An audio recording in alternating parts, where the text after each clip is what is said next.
Bonsoir à tous. Voilà, on est heureux de vous accueillir pour ce nouveau live. Merci à tous ceux qui sont venus, à Lydie, à Marie, à notre fidèle Ashley, à Tali qui est là aussi. Une pensée pour John, pour Manu, pour tous ceux, pour Mathieu bien sûr qui n'ont pas pu venir. Et une pensée pour nous aussi, s'est fait mal aussi au genou. Donc nous sommes heureux de partager ce moment. Et comme nous y invite ce premier chant, qui dit « Je veux te louer Seigneur et je veux te louer de tout notre cœur ». Et vous savez, souvent, lorsqu'on veut louer de tout notre cœur, regardez les gens quand ils sont au concert, qu'est-ce qu'ils font? Ils se mettent debout. Alors si vous êtes à la maison et que vous avez passé votre journée dans le canapé, on va vous inviter à vous lever et puis à chanter avec nous ce merveilleux petit cœur qui nous dit « Je veux te louer tous les jours de ma vie, oui Seigneur, je veux te louer de tout mon cœur.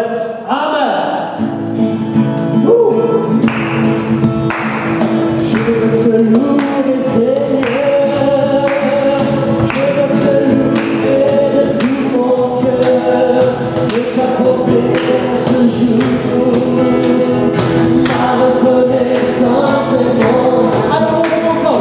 Je veux te louer, Seigneur, je veux te louer de tout mon cœur, et t'apporter en ce jour ma reconnaissance. Reconnaissance et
abonder puissamment sur tous ceux qui nous écoutent ce soir. Amen. Mas Senhor, nós agora toma, Senhor, Senhor. E em nossa glória, Senhor, casa que tu toma, Senhor. Mídia de nos feita toma, Senhor, de Cristo, Senhor. Aujourd'hui, il y a un peu tout mal aujourd'hui, nous œuvrons à la maison, Senhor. Pour travailler comme, Senhor, c'est toma, Senhor. He's on the blood of our Calvary for our sin and our sins. He shed the blood for us, Senhor. Merci de Dieu. Pour y aller dans toute sorte de notre toma, Senhor, de Jésus-Christ. Alléluia. Amen.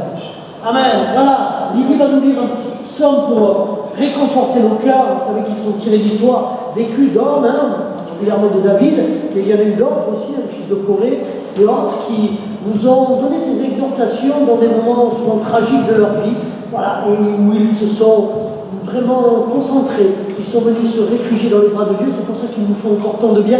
À toi, Lydie. Psaume 95. Venez, prions de joie en l'honneur de l'Éternel. Poussons des cris de joie en l'honneur du rocher de notre salut. Allons au-devant de lui avec des louanges, faisons retentir des chants en son honneur. Car l'Éternel est un grand Dieu. Il est un grand roi au-dessus de tous les dieux. Il tient dans sa main les profondeurs de la terre et les sommets des montagnes sont à lui. La mer est à lui, c'est lui qui l'a faite. La terre aussi, ses mains l'ont formée. Venez, prosternons-nous et humilions-nous, plions nos genoux devant l'Éternel, notre Créateur. Car il est notre Dieu et nous sommes le peuple dont il est le berger, le troupeau que sa main conduit. Amen. Alléluia. Amen. Comme ce chant nous le dit, eh bien, nous allons encore rendre gloire à notre Père. Non pas Père tout court, mais c'est un Père qui est fidèle. Car eh bien, il est fidèle en ses promesses et il n'est pas, il y a comme nous pécheurs qui montons, mais nous sommes vraiment eh bien, contents encore une fois de prendre ce temps pour le glorifier et l'adorer. Chantons ensemble. Mon papa est fidèle.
suis dans la joie, une joie immense. Je suis dans l'allégresse, car Yahweh m'a libéré. Amen. J'espère que tu le vis. Je sais que ce confinement est long, difficile, mais lorsque nous tournons nos regards vers lui, nous dit la parole de Dieu, alors nous sommes rayonnants. Nous sommes comme les tournesols, souvent la tête contre le sol, mais dès qu'il voit les rayons du soleil, alors il se met à briller, à se tourner, et il est magnifique, resplendissant de couleurs. Et j'espère que c'est ton cas en chantant ces merveilleuses chansons. Mais nous allons aussi écouter une histoire, une histoire vraie, une histoire tirée de la parole. Amen. Et quelle histoire? C'est Marie qui va nous la conter. Alors, cette histoire s'appelle « Je veux rester à côté de toi ». Un petit garçon avait pris l'habitude de venir très souvent à la porte du bureau de son père pour lui demander telle ou telle petite chose. Il avait toujours une demande à faire. Un jour, les petits coups répétés se firent entendre à la porte. « Entre !» cria le papa. Comme l'enfant restait silencieux au milieu de la pièce, il lui demanda « Eh bien, parle, dis-moi ce que tu veux. »« Oh, rien. » »« Comment rien? Alors, n'aie pas peur de me dire ce que tu es venu chercher. »« Mais rien, papa, je voudrais seulement rester avec toi dans ton bureau. Je ne dirai rien, je ne ferai pas de bruit, mais j'aimerais tant rester avec toi dans ton bureau, dit papa. » Ému d'une telle demande, le père donna immédiatement la permission. Le petit garçon s'installa dans le coin du bureau avec son jouet, tout en veillant à ne pas déranger son papa. On peut s'imaginer combien ce père fut heureux de sentir que son enfant venait le trouver et restait à ses côtés, même quand il n'avait à formuler aucune demande particulière. Exemple pour tant de gens, et même de chrétiens qui ne viennent jamais à Dieu que lorsqu'ils ont besoin de sa protection ou d'une bénédiction. Le reste du temps, ils l'oublient et se passeraient facilement de sa présence. Heureux l'homme qui sait jouir de la présence de Dieu. Il y a d'abondante joie devant ta face, des délices éternelles à ta droite. C'est tiré du psaume 16. Amen. C'est vrai que dans sa présence, combien Dieu est grand. Combien nos âmes alors, dans sa présence, là où il donne sa paix, sa joie, son amour. Alors nous avons de dire, oui, bénis l'Éternel ô mon âme. Et combien grande est notre envie de chanter ses louanges et de chanter à sa gloire. C'est ce que ce premier petit cœur nous dit. Rentrons dans ce moment de louange où nous allons exprimer notre amour à Dieu. Mais attendez-vous à Dieu. Vraiment que Dieu vous visite en ces instants, vous donne peut-être de la fraîcheur, de la joie si vous étiez triste. Peut-être si vous êtes seul, abandonné, qu'il vous donne cette certitude qu'il est là, présent, par son esprit. Et qu'ensemble, nous soyons un seul cœur, encore ce soir, pour bénir le nom de l'Éternel. Amen. Oui, béni. Oui, béni l'Éternel.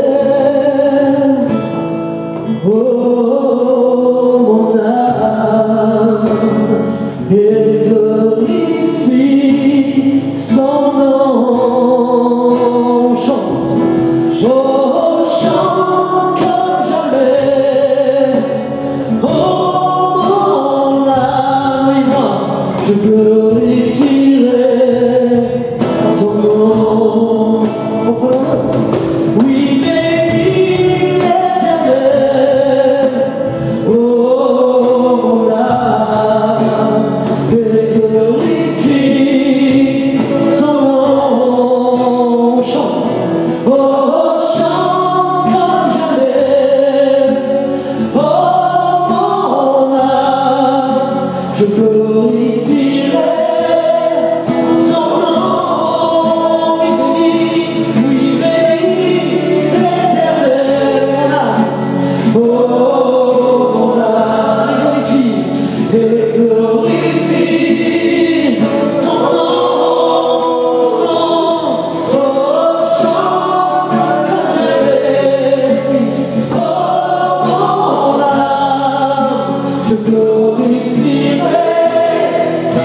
il a agi en ta faveur, toutes les fois où il t'a guéri, mais aussi toutes les fois où il t'a repris par amour, toutes les fois où il a manifesté sa présence face à un danger. Et alors tu verras que tu auras de multiples raisons pour bénir son Saint-Nom, pour le glorifier. Et comme nous le disons si souvent, même si parfois nous avons été infidèles, notre papa, lui, est fidèle. C'est pourquoi nous avons encore envie de nous avancer ce soir, en élevant nos mains et en lui redisant ces merveilleuses paroles. Oui, bénis l'Éternel, ô mon âme, car elle ne veut oublier aucun de tes bienfaits. Tu es un Dieu de miséricorde et de bonté. La Bible nous le dit. Ta bienveillance et ta bonté ne sont pas à leur terme. Tes compassions ne sont pas arrivées à leur fin. Tu es un Dieu qui est lent à la colère et tu vas encore bénir chacun. Alors, oui, bénis l'Éternel, oh mon âme, et glorifie le nom. Oui, bénis, oh glorifié, oh mon âme, je glorifierai ton nom.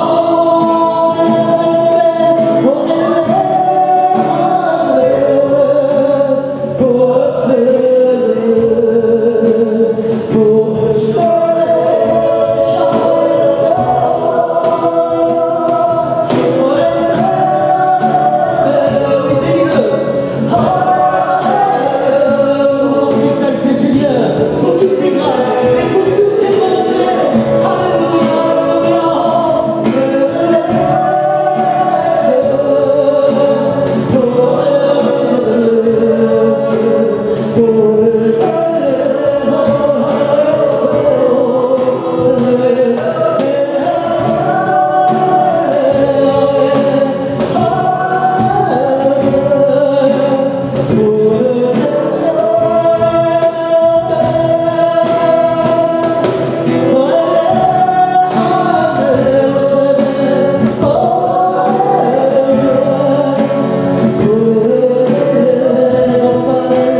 avec notre frère Ashley.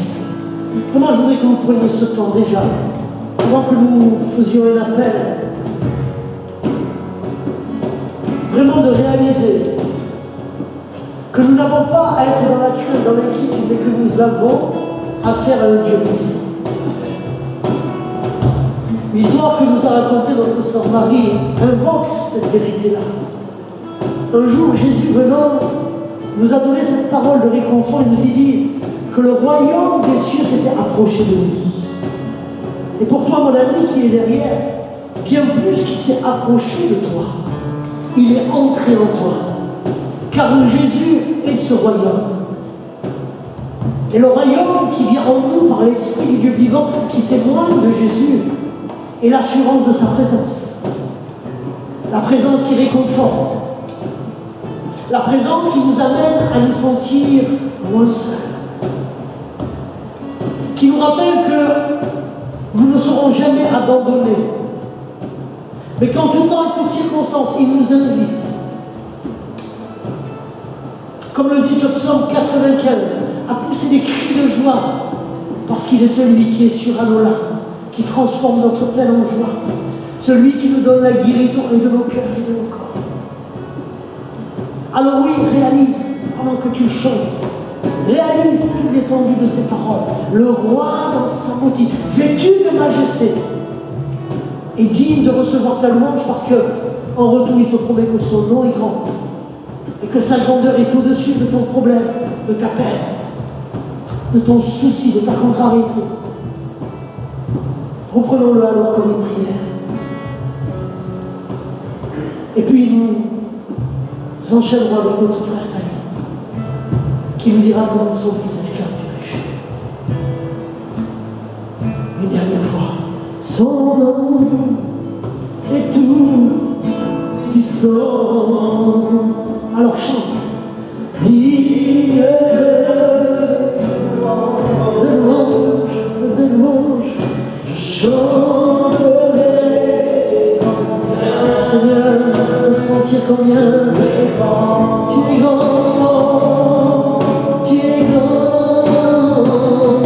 Ton nom est tout puissant, à jamais digne de louange.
Oui, prends ce temps. Prends ce temps car le Seigneur t'attend. Le Seigneur t'attend. Il est là pour toi, mon frère, pour toi, ma sœur, de s'approcher de notre Seigneur, de sentir vraiment sa main puissante agir dans ton cœur par son amour. Par son amour. Et laisse son amour vraiment se manifester. Ressens vraiment son amour dans ton cœur. Ressens-le.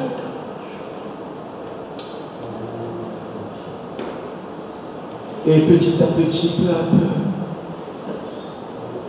cette peur, cette boule que tu as dans ton ventre, qui traîne peut-être depuis un bon moment, de temps en temps, il va s'enfuir, car oui, le Seigneur vient et veut restaurer ton cœur. Il vient et veut restaurer ton âme.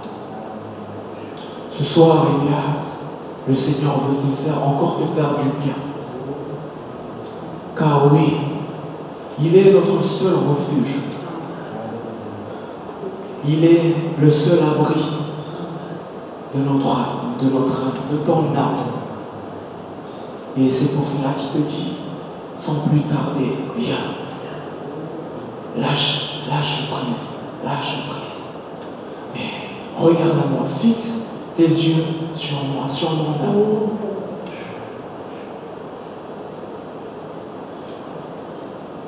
Laisse-le agir.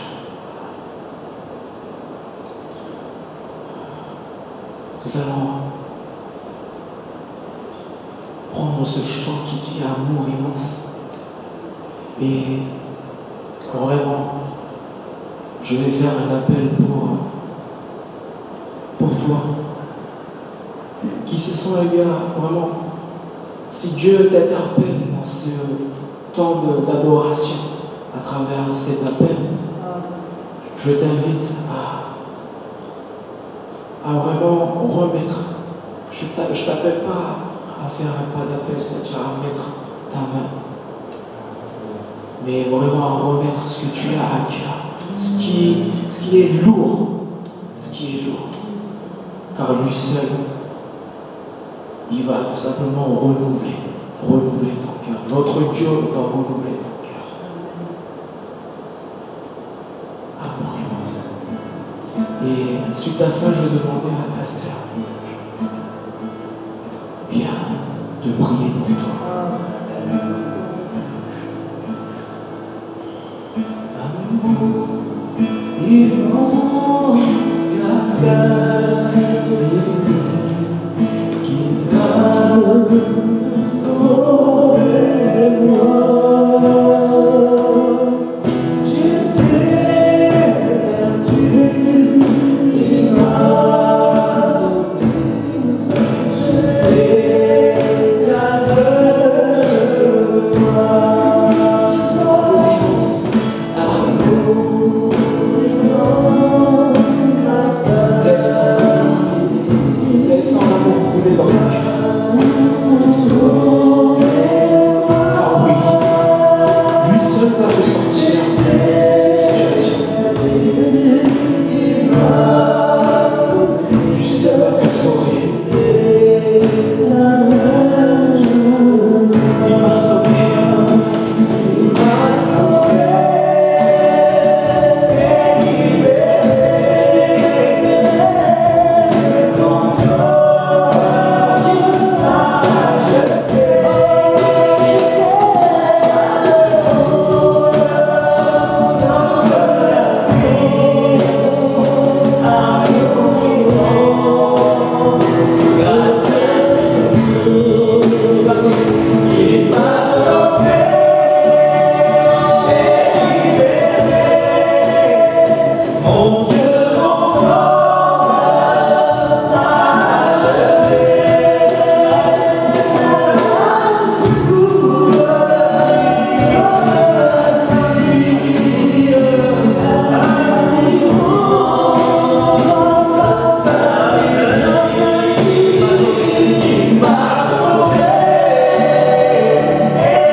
Seigneur, nous voulons te louer. Et comme nous a conduit cette louange, et les mots que tu as placés sur le cœur de notre frère Salim, alors Seigneur, je te remets à tous ceux qui ont besoin aujourd'hui, quel que soit leur besoin. Tu as mentionné la peur, mais ça peut être tellement d'autres choses. Nous voulons simplement que ton amour soit là, comme un canal qui va faire exploser dans leur cœur tous les scories, toutes les portes qui les empêchaient de vivre la plénitude de ce que ton esprit veut apporter à nos cœurs. La joie, l'amour, l'espérance, la paix. C'est pourquoi nous invoquons maintenant l'autorité et la puissance du nom de Jésus-Christ. Nous voulons faire taire dans les esprits la voix du malin qui voudrait les amener dans le doute et dans la crainte. De faire entendre que cette parole n'était pas pour eux. Oui, elle est pour toi, mon ami. Saisis-toi par la foi. Empare-toi de cette parole par la foi. L'amour de Dieu bannit au loin tes peurs, bannit au loin tes craintes. L'amour de Dieu est une puissance qui met, qui donne le pardon, qui accorde l'espérance du salut. Et lorsque le salut est là, alors la force, la tranquillité, la paix, la sécurité. Dieu devient notre abri, notre refuge, qui le devient en cet instant. Et pour ça, nous invoquons l'autorité, la puissance de la croix, l'autorité dans le sang de Jésus, qui t'amène dans une dimension nouvelle. Alors nous te bénissons de toutes les bénédictions que Dieu a en réserve pour toi. Sa paix, sa joie, son amour, sa foi, son espérance. À jamais sois loué, à jamais sois béni, mon ami, à jamais sois exalté dans le puissant nom de ton Fils Jésus-Christ. Amen. Voilà, merci à tous. Merci aux musiciens, merci à tous les chantres qui sont là. Aujourd'hui, j'aimerais faire une étude assez courte sur la louange pour rafraîchir un peu l'esprit à tout le monde, car en période de confinement, je vois beaucoup de choses passer sur les réseaux. Alors vous allez dire que je juge peut-être encore, il n'y a point de jugement, mais je crois qu'il est bon de comprendre ce qu'est une louange.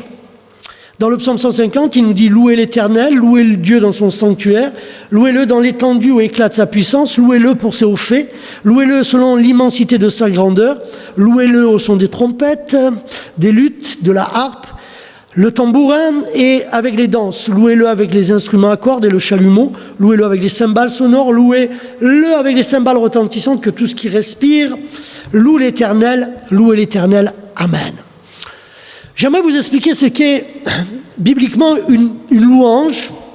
Et pour ça, on va s'en référer au tabernacle, si vous le voulez bien.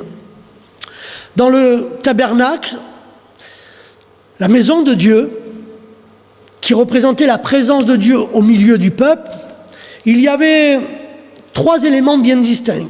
Il y avait le parvis, le lieu saint et le lieu très saint. Le parvis servait pour tout ce qui était les sacrifices, tout ce qui était comment nous allions aller nous présenter à Dieu. Il y avait le lieu saint qui représentait le service à l'intérieur. Il y avait une race de souverains sacrificateurs. Les sacrificateurs s'occupaient de cela, tels des parfums, le chandelier, etc. Et puis il y avait le lieu très saint, là où il y avait la présence de Dieu et où une fois l'an, le souverain sacrificateur rentrait dans la présence de Dieu. Il avait des petites cloches même à sa robe, au cas où la condamnation de Dieu tomberait et qu'il mourrait dans sa présence. C'est là où les péchés du peuple étaient expiés et qu'il repartait libre, entre guillemets, presque pour une année, le bouc étant jeté au désert. Quand vous avez cette image-là, alors vous allez comprendre comment se construit une louange. Une louange, il y a le parvis, il y a le lieu saint et il y a le lieu très saint. Le parvis dans nos églises, quand nous menons la louange, c'est quoi ? C'est les chants festifs, c'est les chants joyeux. Mais dans la réalité, ça devrait être déjà le lieu du sacrifice. C'est-à-dire qu'il ne peut pas y avoir de louange sans sacrifice, sans demande de pardon, sans humilité, sans repentance. C'est à chaque fois que nous mourrons que nous allons renaître à une vie nouvelle et qui va nous donner la joie alors de louer Dieu à tue-tête. Et le parvis doit être cet endroit, ce lieu où nous apportons nos sacrifices par l'expiation des péchés que nous voulons afin d'être trouvés saints et de pouvoir se mettre au service du Dieu vivant. Quand nous sommes sur le parvis et que nous avons accompli ce rituel-là. Alors, comment ça se passe concrètement dans vos chambres? Première chose, Père, au nom de Jésus, je viens te demander pardon pour ma vie, je veux me remettre entre tes mains, je veux que ton esprit me travaille, je voudrais, Père, que tu agisses puissamment, je veux qu'il n'y ait rien qui puisse me séparer de toi et empêcher ta grâce, ta bénédiction et mes louanges de monter jusqu'au trône de la grâce. En fait, nos dimanches, nous devrions commencer de cette manière-là. Nous mourrons pour renaître à une vie nouvelle. Puis vient le deuxième temps, qui est celui du lieu saint, le service. Je viens apporter ma louange. Ma louange, elle émane. Ce qui émane de l'homme, ce qui est la partie de l'homme, c'est le lieu saint. C'est l'endroit où on accomplit son service. Les pains, des propositions. La table, des parfums. Le chandelier qui est émis, qui représente ce que l'homme peut apporter à Dieu dans son service. La louange, c'est quoi? C'est regarder Dieu sous un microscope et regarder toutes ses qualités, sa fidélité, sa bonté. Oh Dieu, tu es grand, oh tu es merveilleux, ah tu es majestueux, tu es digne de louange, combien grandes sont tes compassions, merci parce que tu es dans la colère. Et ça nous met dans un état qui va nous amener dans la présence de Dieu. Ça, c'est votre partie. Ça, c'est votre rôle. Et c'est ce que nous devons faire. Mais une louange, elle ne peut pas s'arrêter là. En fait, le parvis et le lieu saint représentent ce qui est notre travail à nous, en tant qu'être humain, dans la louange, c'est notre travail et c'est ce que nous devons accomplir pour Dieu. Et puis, il y a le lieu très saint, là où notre louange doit nous amener, doit nous emporter dans la présence de Dieu, dans la capacité à venir dans ce lieu très saint, là où est le cœur de Dieu, là où est la manne, là où est le bâton, là où est la présence de Dieu, là où sont les tables de la loi, là où la grâce et la bénédiction de Dieu vont couler. C'est-à-dire que on s'attend à quoi dans la louange? À la présence de Dieu qui va agir dans ma vie. Adorer Dieu, c'est Dieu qui te prend dans ses bras. C'est-à-dire que c'est l'action de Dieu qui intervient.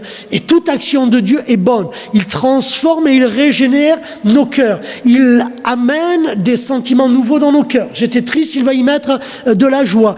J'étais découragé, il va remettre du courage. J'étais dans une attitude où j'étais contrarié dans le doute, dans la crainte, il va venir apaiser mon cœur, il va y déposer sa paix. Je me sentais seul, abandonné, rejeté, il va venir me donner son amour.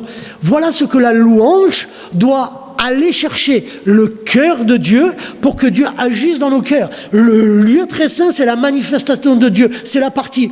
Écoutez-moi bien, en aucune manière, l'homme pouvait falsifier ou l'homme pouvait attiser la présence de Dieu. C'est Dieu, lorsqu'il était mis sur l'autel des sacrifices propiatoires, le sang, que Dieu agréait ou que Dieu n'agréait pas.